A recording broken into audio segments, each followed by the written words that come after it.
예수님께서는 자신을 생명의 떡이라고 말씀하셨습니다. 생명의 떡이신 예수님을 먹어야 영생을 할 수 있다고 말씀하셨습니다. 내 살을 먹고 내 피를 마시는 자가 영생을 얻을 것이요, 예수님께서 마지막 날 그러한 자들을 살려내어 주시겠다고 말씀하셨습니다. 이것은 예수님께서 십자가에서 살을 찢고 피를 흘리사 속죄의 은혜를 베푸시고 이 십자가의 은혜를 믿고 받아들이는 자만이 영생을 얻을 것이요, 마지막 날 예수님이 오시는 날 생명의 부활에 참여하게 될 것을 말씀하신 것입니다. 그러니 이것은 지극히 영적인 말씀이요, 지극히 가장 중요한 메시지가 되는 것입니다. 사람의 영혼이 구원받고 천국에 가는 것보다 귀한 것은 없습니다. 이 땅의 모든 것을 다 얻는다 해도 내 영혼을 잃어버린다면 이 땅에서 얻은 그 모든 것은 아무 의미가 없는 모래성과 같이 부질이 없는 것으로 끝이 나게 될 것입니다. 예수님께서 이렇게 아주 중요한 말씀을 선포하심에도 불구하고 예수님을 따르던 제자들, 많은 군중들은 이 말을 받지를 못합니다. 자신들이 듣고 싶어하는 것은 그 영적인 말씀이 아니라 오늘날 예수님을 통해서 나타나는 표적이기 때문입니다. 하나님께서 역사하시는 표적을 보고 그 표적을 통해서 기뻐하고 그 표적을 통해 오늘날 내 현세적인 삶의 소망과 희망을 발견하고 어떻게든 조금 더 내 삶이 윤택해지고 행복해지기를 바라기 때문에 지금 복잡한 영적인 말씀, 그런 것들은 내버려 두고 예수님이 당장 오병이어의 기적 같은 능력을 나타내시고 병든 자를 치유하고 귀신 들린 자에게서 고통받는 자들을 건져주시는 그 현상, 그 표적을 보기를 원했습니다. 왜 이렇게 구체적인 역사를 이루진 않고 저렇게 이해할 수 없는 말만 하실까? 우리가 따라다니는 건 그 놀라운 표적을 보고 오늘날 소망하는 내 인생에 기쁨을 삼고 싶은데, 하나님의 도움을 받고 이 지긋지긋한 현실을 벗어나고 조금 더 행복한 인생을 살아가고 싶은데 왜 예수님은 자꾸 우리가 원하지 않는 메시지만 하실까? 전혀 다른 곳을 바라보고 있는 예수님과 제자들의 모습을 보게 됩니다. 예수님은 보이지 않는 영원한 천국, 하나님이 예비하신 그 도성에 이르기까지 성도가 어떤 믿음과 신앙으로 살아가야 하는지 그 여정에 대해서 말씀하기를 원하셨어요. 보이지 않는 성령의 인도함을 받고 하나님의 말씀에 순종하고 십자가의 길을 걸어 좁은 문을 통해 영원한 천국에 가는 생명의 길을 말씀하셨지만, 회개하라 천국이 가까이 왔느니라는 복음이 핵심이었지만 예수님을 쫓는 제자들은 그것이 아니었어요. 지금 내 눈앞에 보이는 하나님, 지금 내 문제를 해결해 주실 하나님, 우울하고 괴로운 내 인생 가운데 소망을 주고 이 땅에서 내가 조금 더 행복한 인생, 웰빙의 인생을 살 수 있는, 병도 고쳐주고 내 모든 문제도 해결해주고 가난한 것도 좀 해결해주고, 그래서 나로 하여금 이 땅 가운데 사는 날 동안 지금보다 더 풍족한 인생을 살아가도록 도와주는 그런 예수님의 표적을 기대하고 있으니 영원한 하늘의 것과 유한한 땅의 것을 바라보고 있기에 이 두 가지 뒤틀린 관점에서는 대화가 될 수가 없어요. 여러분이 좋아하는 건 낚시예요. 그런데 상대방이 등산 가는 얘기를 계속해요. 어떻게 됩니까? 처음에는 예의상 웃으며 듣지만 1시간, 2시간, 다음날 또 만나는데 또 그 얘기를 하는 거예요. 난 등산 간 얘기하고 싶은데 낚시한 얘기하고 있고, 난 낚시한 얘기하고 싶은데 등산 가는 얘기하고 있고, 그 관계 어떻게 되겠습니까? 나중에 서로 연락 안 하겠지요? 그 사람만 만나면 듣기 싫은 얘기하니까 결국은 가까이 갈 수가 없어요. 오늘 예수님께서 영적인 얘기하고 생명의 얘기하고 살을 찢고 피를 쏟아내며 십자가에서 이루실 구원의 일들에 대해서 계속해서 사인을 주고 계신데, 영적인 관심이 있으면 무슨 말씀이실까? 살을 먹고 피를 마신다는 것이 무슨 말씀이실까? 마지막 날 예수님이 살려주신다는 것은 무슨 말씀일까? 어떻게 하면 우리가 영생의 길로 갈 수 있을까? 거기에 초점을 맞출 텐데 사람들은 관심이 없습니다. 표적이나 보여주지. 부담되는 말씀 자꾸 하시네. 아니, 우리가 원하는 걸 해줘야 좀 따라다닐 맛이 있지.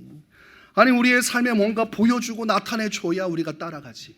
맨날 고생하라는 얘기, 십자가의 얘기, 회개하라는 얘기, 참 듣기 싫다, 듣기 싫어.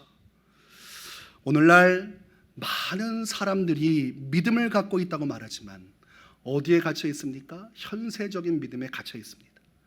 영원한 하늘의 것을 성경은 계속해서 이야기하는데, 신기하게도 성경 말씀 보면서 하늘의 것은 몽땅 빼고 땅의 것을 말하는 설교자들이 있고, 또 땅의 것을 말하기를 원하는 성도들이 있어요. 둘이 합의가 잘 되면 교회 안에서 맨날 세상 일만 얘기하는 거예요. 어떻게 하면 좀 더 행복하게 살 수 있는가, 어떻게 하면 건강한 그리스도인이 될 수 있는가, 세미나도 하고 여러 가지 교육도 만들고, 근데 끝에는 천국이 없고 회개가 없고 죄사함이 없고 영원한 신비로운 얘기가 없어요. 그래도 교회 안에서 좋다고 신앙생활해요. 대부분의 성도들이 어디에 걸리냐면 그 믿음, 구원받는 온전한 믿음에 이르지 못하고, 오늘 예수님 주변에 제자라는 이름으로 머물러 있었지만 영원한 것에 대해서는 관심이 없고, 부활도 천국도 가본 적이 없고, 있다고 하니까 그런가 보다 할 뿐이지 이들은 표적에만 관심이 있었고, 오늘날 많은 성도들이 동일하게 이 시대를 살면서 표적을 요구합니다. 내 문제 해결해 주실 하나님, 내가 힘들 때 위로해 주실 하나님, 이 땅에 살아가는 날 동안 나에게 유익을 줄 수 있는 하나님을 찾게 되니 어떻게 됩니까? 좋은 날은 하나님 의지하지 않아요. 하나님 찾지도 않아요. 신앙의 형태는 있고 믿음은 있지만 주님과 상관없이 내 인생 살아갑니다. 그러다가 정말 힘들 때만 와서 도와달라고 해요. 그것을 현세적인 믿음이라고 합니다. 내 인생 내 뜻대로 살면서 필요할 때만 찾는 거예요. 내가 뭔가를 결정할 때 하나님의 뜻은 중요하지 않아요.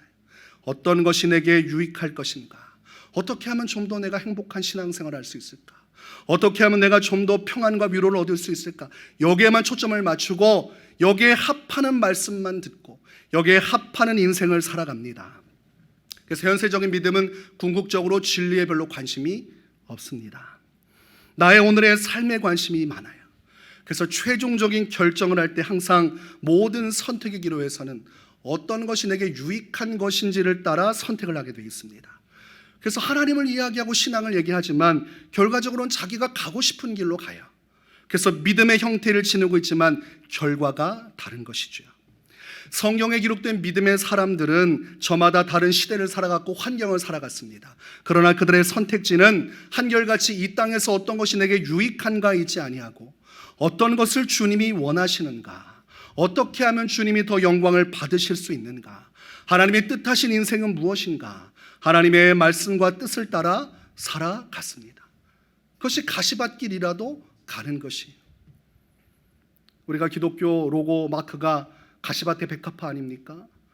아주 힘겨운 인생, 어려운 삶의 현장 속에서도 예수님의 말씀을 따라 백합과 같이 꽃을 활짝 피우는 신앙인이 되어서 어지러운 세상 속에서 오직 하나님의 말씀의 통치를 받으며 그 길이 어떤 길이든 예수님을 따라가는 이 신앙의 절개를 우리 성결인들은 가지고 있어야 되고, 성결인들의 신앙은 어떤 환난 가운데서도 끝까지 믿음을 지키며 성령의 역사를 이루는 것이, 그래서 과거에 일제시대에 어떠한 핍박을 받아도 교회를 해산하게 해도 성결교회 성도들 끝까지 믿음 가지고 하나님 의지하면서 성령 의지하면서 그렇게 이 땅에서 자생하며 오늘날까지 교회를 이루어 왔습니다.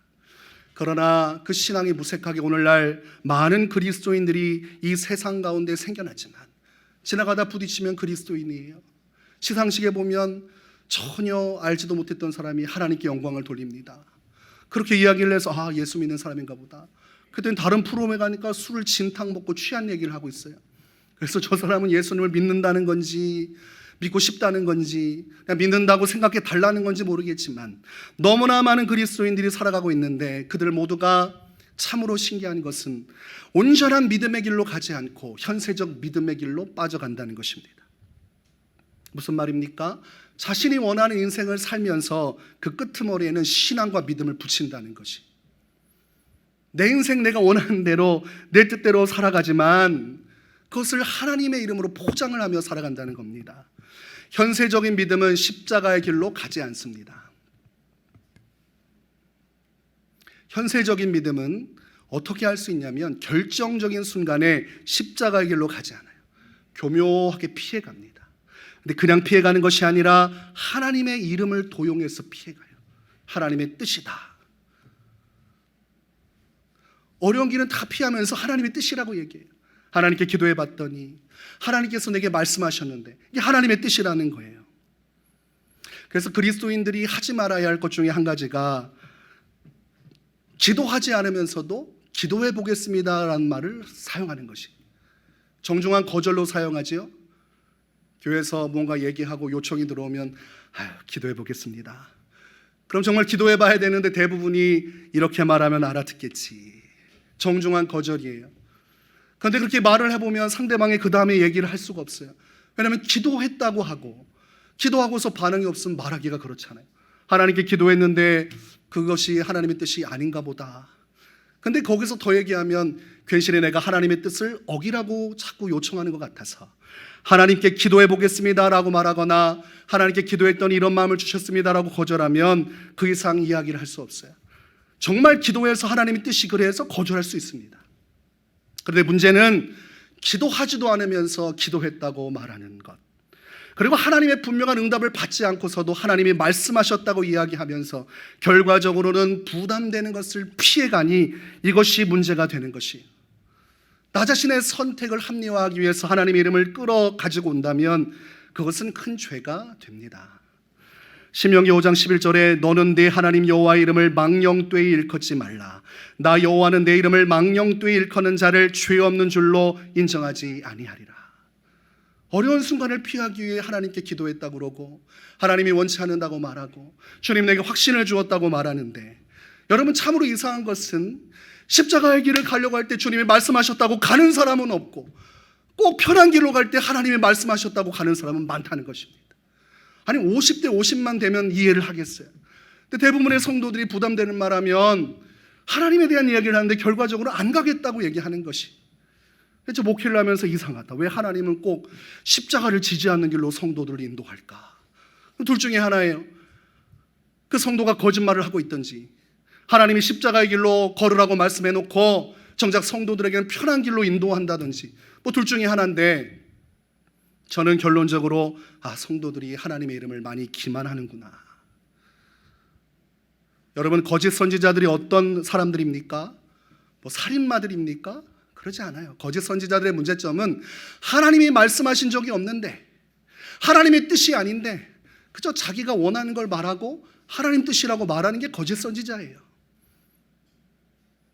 굉장히 큰 일 같지만 아주 작은 그것, 하나님의 뜻도 아니고 하나님이 계획한 것도 아닌데 하나님의 뜻이요 하나님의 계획이라고 말하는 순간 그 길은 거짓 선지자의 길로 가는 것입니다. 성도는 함부로 하나님의 이름을 사용하면 안 돼요. 나를 정당하기 위해서 하나님의 이름을 사용하면 안 됩니다. 신명기 18장 20절에 만일 어떤 선지자가 내가 전하라고 명령하지 아니한 말을 제 마음대로 내 이름으로 전하든지 다른 신들의 이름으로 말하면 그 선지자는 죽임을 당하리라 하셨느니라. 그래서 하나님의 이름으로 정당화하는 일을 하면 안 되는데 가장 주의할 첫 번째 대상자가 목회자입니다. 목회자는 하나님의 이름을 함부로 사용하면 안 돼요. 교회를 내 뜻대로 인도하고 싶다고 끌고 가고 싶다고 해서 사람들에게 이것이 하나님의 뜻이고 하나님의 명령이라고 말해서는 안 됩니다. 정확하게 정말로 하나님께 충분히 기도하고 주님이 주시는 마음을 받고 그러고 나서 성령 안에서 자신의 영혼을 걸고 그 말씀을 전해야 하지, 그저 이렇게 저렇게 성도들 원하는 대로 끌고 가려고 내 마음대로 하나님의 뜻이라고 한 사람들은 목회자라고 해도 심판을 받게 될 것입니다. 그래서 목회자는 영적으로 기도할 수 있어야 되고 성령의 음성을 분별할 수 있어야 되고 그 뜻에 따라 정직하고 온전하게 말을 할 수 있어야 돼요. 그것을 하지 못한다면 목회자를 해서는 안 됩니다. 자기도 죽고 자기 가족도 불행하고 교인도 죽이는 것입니다. 그러니까 목회자가 가장 먼저 주의를 해야 돼요. 두 번째는 교회 중직자들입니다. 중직자들은 입에 권세가 있고 또 교회에 영향력을 미쳐요. 그래서 항상 조심해야 됩니다. 담임 목회할 때 목회에 도움이 돼야 되는데 일부 중직자들은 그걸 반대하고 제재를 가할 때가 있어요. 하나님의 이름으로 하나님의 뜻이 아니라고 반대편에 서서 그걸 제지할 때가 있습니다. 정말 그것이 하나님의 뜻이라면 그렇게 해야겠지요. 정말 하나님의 분명한 뜻이라면. 그러나 하나님은 그 길로 인도하지 않습니다. 목회자와 교회 중직자와의 관계는 모세와 아론과 훌의 관계가 돼야 됩니다. 모세가 지치고 힘겨워서 손이 내려올 때에 왜 손을 내리냐고 비판하는 자가 아니라, 아니 지도자가 돼가지고 손 좀 어떻게든 들고 있어야지 왜 손 내리냐, 그게 하나님의 일을 하는 사람의 자세냐라고 하는 사람이 아니라 그 힘든 손을 들어주는 것이 아론과 훌의 역할이에요. 그러나 성경에 보면 잘못된 역할을 보여준 사람이 있었는데 아론과 미리암이었습니다. 모세와 친족 관계이면서도 모세가 구스 여인을 취했다고 해서 비방했고, 나중에 어떻게 말했습니까? 여호와께서 모세와만 말씀하셨느냐, 우리와도 말씀하지 아니하셨느냐. 모세의 사역을 비방하고 모세를 그 자리에서 끌어내려고 했어요. 근데 결과가 어떻게 됐습니까? 하나님께서 미리암에게 나병을 보내시고 그때 아론이 충격을 받습니다. 정당한 요구라고 생각했어요. 우리 정도 권한을 가졌으면 모세의 형이기도 하고 또 모세와 동거동락하고 고생했고 이 출애굽의 여정에 우리의 역할도 있으니 이 정도면 내가 이야기할 수 있지 않겠나 했는데, 하나님이 기뻐하지 않습니다. 여호와께서 이 말을 들으셨더라. 그리고 하나님의 심판이 오고 아론이 절망 가운데 울먹이며 모세에게 용서를 구합니다. 그리고서 하나님이 모세의 기도를 들으시고 결과적으로는 미리암을 고쳐주시지요. 중직자의 역할이 어떠해야 하는가, 이거 잘 보여주는 것입니다. 세 번째가 신령한 은혜를 받았다고 하는 영적인 체험을 경험했다는 성도들이 조심해야 돼요. 무엇을 들었고 보았고 체험했다고 하는데 그것이 결과적으로는 자신을 하나님의 자리에 앉혀놓는 교만의 길로 갈 때가 있습니다.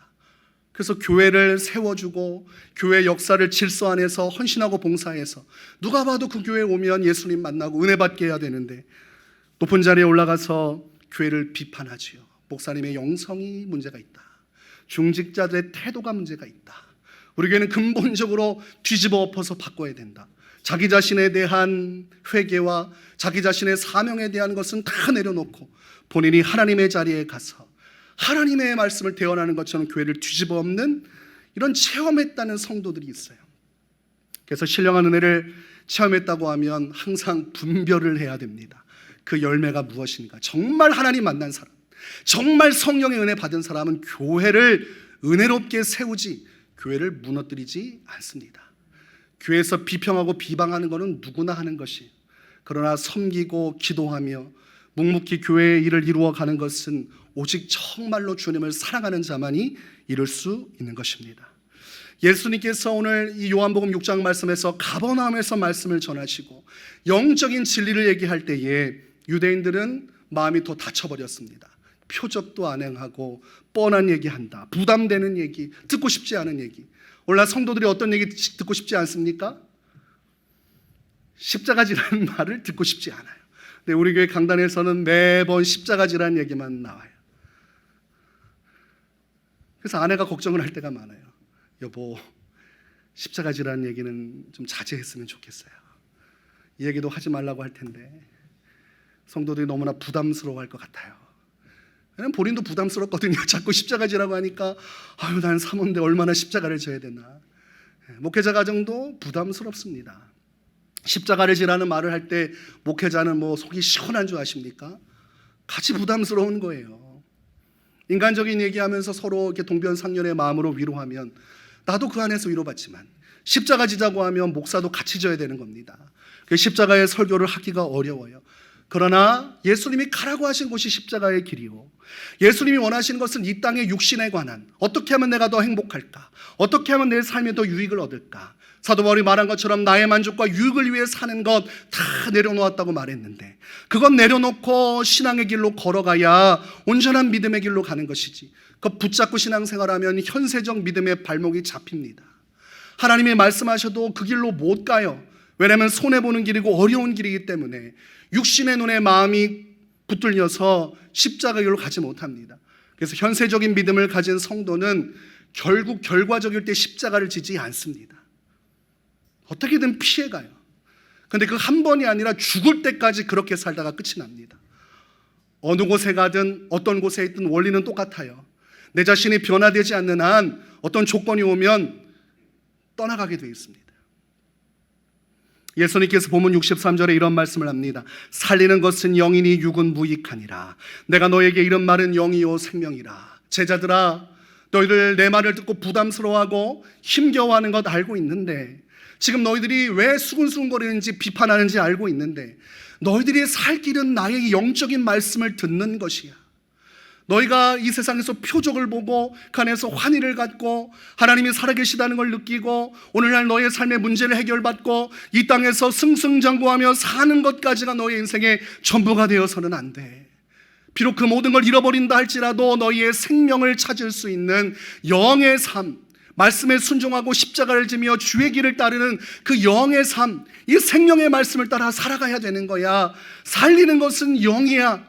너희가 원하는 육신의 안락함은 무익하고 너희를 살릴 수 있는 생명의 말씀을 따라 살아가야 한다고 이야기하셨어요. 이거를 3자 입장에서 보면 예수님이 하신 말씀은 굉장히 구질구질해 보입니다. 떠나가는 사람들한테 굉장히 구질구질하는 것 같아요. 그래 간다고 그러면 그래 가라 이렇게 하면 좋은데, 예수님이 그 뒷모습을 보면서도 살리는 것은 영이니 육은 무익하니라. 내가 너에게 이른 말은 영이요 생명이니라. 이걸 받아들여야 된다. 이 말씀의 고비를 넘어가야 돼. 현세적인 믿음, 표적을 바라는 믿음에 매여 있지 말고 진실로 주의 말씀에 순종하여 주 뜻대로 살아가는 인생으로 가야 살 수 있는데, 어디를 가느냐 부르지만 사람들이 듣지 않습니다. 오늘 본문 66절을 보니까 그때부터 그의 제자 중에서 많은 사람이 떠나가고 다시 그와 함께 다니지 아니하더라. 믿음이 다르면 같이 갈 수 없어요. 예수님을 정말 믿고 신앙의 길을 가는 사람과 불신자는 대화가 될 수 없습니다. 바라보는 목적지가 다르기 때문에 그래요. 제가 처음 예수님을 만난 고등학생 때 제 안에는 성령의 은혜가 충만했고 천국을 소망하고 하루하루 하나님과 예배하는 게 좋았어요. 그러니까 친구들하고 대화가 안 되는 거예요. 아이들은 매일 그러는 거예요. PC방 가서 게임하자고, 그리고 오늘 어디 가가지고 놀러 가자고, 술 마시러 가자고. 저는 관심이 없어요. 제 관심은 학교 끝나고 교회 가서 기도하고, 교회에서 잠을 자고 새벽 예배 드리고, 그리고 영적 전쟁에서 승리하는 것, 그리고 하나님을 정말 더 사랑하고 하나님 말씀대로 순종하는 것에만 관심이 있기 때문에 대화가 되질 않아요. 그랬더니 나중에 친구들이 그러는 겁니다. 너 교회만 안 다니면 참 좋은데. 친구들이 다 그렇게 얘기해. 너 교회만 안 가면 참 좋은데. 정말 성격도 좋고 다 좋은데 교회만 안 다니면 될 텐데 교회 안 다니면 안 되니? 그때 제가 명언을 남깁니다. 너희들이 나를 다 떠날지라도 나는 예수님을 떠날 수 없노라. 내 친구가 그러는 거예요. 표정이 진짜 얘 이상하구나 이런 표정으로 가는 겁니다. 아무도 기뻐해 주지 않고 혼자 완전히 이상한 사람이 되었어요. 예수님이 계신 곳에 머무르고 싶은 마음, 믿음이 주는 능력입니다. 오늘 예수님께서 남겨진 12명의 제자들에게 말씀하십니다. 다 떠나도 남는 사람은 있어요. 너희도 가려느냐? 그랬더니 베드로가 오늘 68절 69절에 말합니다. 시몬 베드로가 대답하되 주여 영생의 말씀이 주께 있사오니 우리가 누구에게로 가리이까? 우리가 주는 하나님의 거룩하신 자인 줄 믿고 알았사옵나이다. 예수님, 당신이 영생의 말씀을 전하시는 분이요 구원자이신데 사람들이 다 예수님을 떠나도 내게 어떠한 환난이 오더라도 저는 생명의 말씀이 되시는 예수님 곁에 있겠습니다. 예수님과 함께 있는 게 좋습니다. 예수님과 함께 인생을 살다가 저 영원한 천국 말씀하신 곳에 있고 싶습니다. 이게 베드로의 고백이었어요. 헨리 블랙 가비가 쓴 하나님을 경험하는 삶이란 책이 있습니다. 하나님을 경험하려면 영적 원리를 깨달아야 되고 하나님 그 영적 원리 안에서 일하신다는 것이죠. 그 원리의 핵심은 간단합니다. 하나님은 하나님의 계획을 따라 주도적으로 일을 행하고 계시다는 사실이에요. 우리가 여기서 예배하는 가운데서도 하나님은 전 세계 모든 민족을 향하여 마지막 예수님의 재림의 날과 천국의 완성, 하나님 나라 완성을 위해 계획하시고 지금 사람들의 영혼을 부르시고 교회를 세워가시면서 하나님의 일을 이루신다는 거예요. 그리고 어떻게 합니까? 그곳으로 하나님의 사람들을 초청하신다. 이게 영적인 원리입니다. 어디든 내가 원하면 가고 내가 가는 곳이 하나님이 일하시는 곳이 되는 게 아니라 많은 사람들은 내가 원하는 곳을 선택하면 하나님이 나와 함께 계셔서 내가 가는 곳에 따라오신다고 생각을 해요. 그래서 내가 일하는 곳에 주님이 오셔서 도우신다 이렇게 생각을 합니다. 그러나 영적 원리는 그렇지 않은 것이지요. 하나님이 계획하시고 하나님이 일하시는 곳으로 우리를 부르시는 겁니다. 그리고 하나님을 어떻게 만나느냐? 하나님의 부르심은 사람들을 당혹하게 하고 갈등 속으로 몰아넣는다는 것이 이 책의 핵심입니다. 내가 생각할 때 그 길은 가고 싶지 않은 거예요. 내 계획에는 없어요. 그러나 그 갈등 속에서 우리가 하나님이 오라고 하신, 말씀하신 곳으로 가서 순종하면 그 하나님이 일하시는 곳에 머무는 순간 그곳에서 하나님을 만날 수 있다는 것이 이 책의 핵심입니다. 내 인생의 주도권은 내게 있는 것이 아니라 하나님께 있고, 하나님이 있으라고 한 그 사명의 자리에 있을 때 그곳에서 하나님을 만날 수 있다는 것입니다. 오늘 베드로의 같은 고백이 우리 안에 필요해요. 주님이 말씀하시면 주님이 말씀하신 그곳, 주님이 일하시는 그곳, 나를 부르신 그곳, 그 사명의 자리에 계속 있겠습니다. 그것이 온전한 믿음의 길이라고 할 수 있겠습니다. 여러분, 제가 위례세움교회 왜 왔겠습니까? 가족들이 회의해보고 땅값도 좀 알아보고 도시가 어떻게 앞으로 성장할 것인가, 주의 부동산을 통해서 주변의 시세를 알아보고 지하철 알아보고, 그리고 그 주변에 있는 상가를 봐서 성장 가능성이 있는지 보고 왔겠습니까? 그런 거 계산 아무것도 안 했어요. 하나님께서 가라고 하셔서 그냥 왔습니다. 그래서 오기 전에 엘리베이터를 타는데 한 그 장로님 네 분이 저를 되게 안쓰럽게 보시면서, 아유 목사님, 위례세움교회는 왜 가는 것이에요? 그 길을 왜 가셔요? 너무 속상합니다. 이렇게 얘기하시더라고요. 하나님께서 가라고 하시니까 가는 거지요. 그렇죠? 그래서 제가 그 얘기했습니다. 위례세움교회 성도 위로하러 갑니다. 별로 감동이 없으시죠? 그때 저하고 위례세움교회는 아무런 관련이 없어요. 위례세움교회 제가 개척한 교회도 아니고, 저는 열심히 선임으로 제 주어진 일에서 죽도록 충성하며 신천교회 섬기고 아주 모든 걸 털어놓고 정말 모든 걸 쏟아부을 때입니다. 그러나 어떠한 이유든 어떠한 뜻이든 상관없어요. 하나님이 가라고 하면 가는 것입니다. 하나님이 일하시는 곳, 하나님이 원하시는 곳에 머물러 있을 때 하나님을 만날 수 있는 것입니다. 그래서 저는 위례세움교회 사역하면서 하나님을 깊이 만났습니다. 목회자라고 해서 하나님을 깊이 만나는 것 아니에요. 그냥 사역에 지쳐서 또는 사역에 매진해서 일적으로 주의 일을 할 수 있어요. 그러나 이곳에서 성도들을 위해서 기도하고 어려운 교회를 살리기 위해 힘쓰고, 그러다 보니까 본질적인 하나님의 뜻을 따라, 아니 교회가 어떻게 부흥할 수 있는가 아무리 생각해도 방법이 없어요. 근데 주님이 하신 말씀이 있습니다. 전공법으로 가라. 전공법이 무엇입니까? 기도와 말씀이니라. 여러분, 우리가 이 7월과 8월 왜 제가 기도를 강조했습니까? 하나님께서 주신 말씀이에요. 기도 외에는 방법이 없다. 초대교회가 어떻게 살아났는가? 기도와 말씀으로 살아낸 거예요. 한국교회가 이 황무지와 같은 땅 속에서 어떻게 자라났는가? 우리 믿음의 선조들 기도와 말씀으로 그 일을 이루었습니다.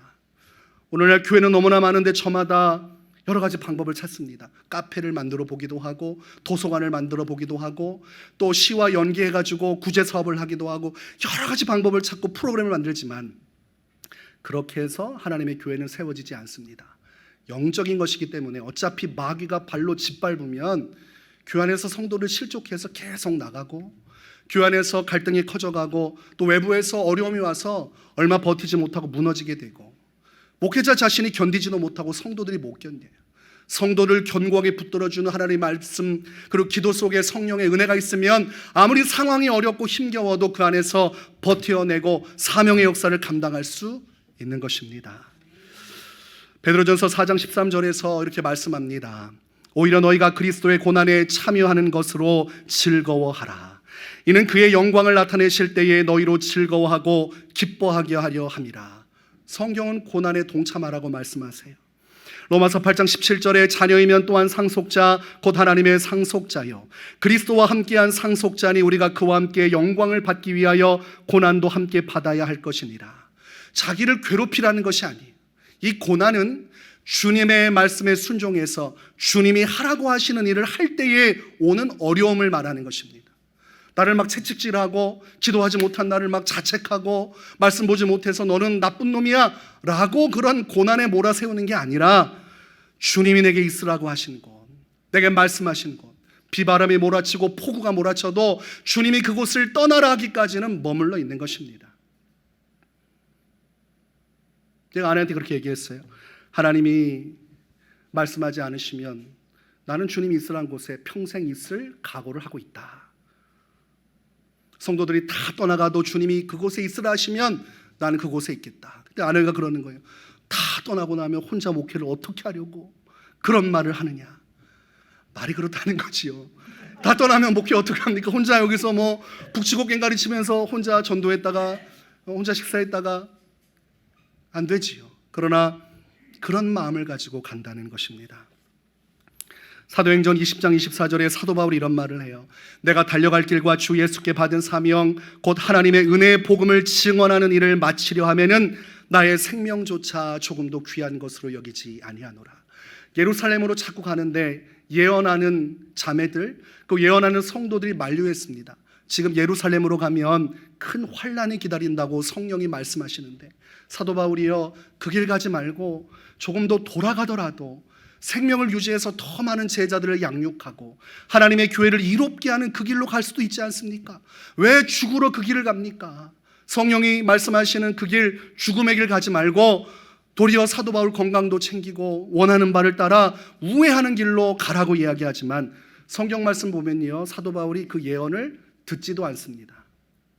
왜냐하면 그 예언의 말씀은 부차적인 것이에요. 자신이 죽을 수 있어요. 그러나 사도 바울이 중요시하는 것은 하나님의 사명이었습니다. 주 예수께 받은 사명. 주님이 예루살렘으로 가라 하셨기 때문에, 로마로 가라 하셨기 때문에 그는 어디든 말씀하시면 가는 것이, 죽더라도 그 길을 가는 것입니다. 오늘날 성도가 현세적 믿음이 아니고 온전한 구원을 받은 믿음이라는 것은 오직 한 가지, 하나님이 주신 사명을 따라 살아가는가, 결정적인 순간 나의 유익이 아닌 주님의 말씀을 따라 순종하는가. 여러분, 하나님이 가라고 하면 주변 사람들이 다 말려도 그 길 가야 됩니다. 하나님이 가지 말라고 하면 아무리 끌어당겨도 그 자리 지켜야 됩니다. 그게 사명자의 가야 할 길이요, 그게 제자의 삶이요. 오늘 예수님 주변에 있던 사람들은 현세적 믿음이라 부담되고 힘드니까 다 떠나갔어요. 일찌감치. 오늘날 어려울 때 성도들이 다 떠나가요. 그러나 마지막 날 대환란의 때도 그렇고 예수님이 오시는 날 그 앞에 서는 자는 단 한 가지 믿음을 가진 자들, 주 예수께 받은 사명을 붙들고 주님이 있으라고 한 곳에 머물며 주님의 사명을 위해 고난도 불사한 그 믿음을 가진 자만이 천국에 들어갑니다. 여러분, 이 메시지를 이해하지 못하면 평생 종교 생활하다가 예수 믿는다는 형태는 가지고 있으나 여전히 내가 원하는 인생 살며 때에 따라 기도했다, 또 하나님 말씀하셨다고 하면서 요리조리 피해서 내가 원하는 인생 살지만 마지막 날 주님은 우리를 모른다고 말씀할 것입니다. 여러분, 누구의 말씀이 제일 중요해요? 하나님의 말씀. 어디에 있어야 됩니까? 내 사명의 자리. 여러분의 사명의 자리는 어디입니까? 이거 얘기 다 안 하면 수상합니다. 여러분의 사명의 자리는 어디예요? 왜 유혜경 권사님만 미래세움교회입니까? 크게 좀 얘기하세요. 여러분의 사명의 자리는 어디입니까? 미래세움교회. 저는 오직 미래세움교회 주신 사명에 집중하고 있어요. 어려워도 힘겨워도 주님이 말씀하신 곳에 있을 때가 가장 행복한 곳이라. 따라서 해보십니다. 주님, 제가 어디를 가겠습니까? 생명의 말씀을 따라, 예수님의 사명을 따라, 예수님이 있으라고 한 사명의 자리에 머물러 있겠습니다. 그 은혜가 여러분 가운데 충만하시기를 주의 이름으로 축원합니다.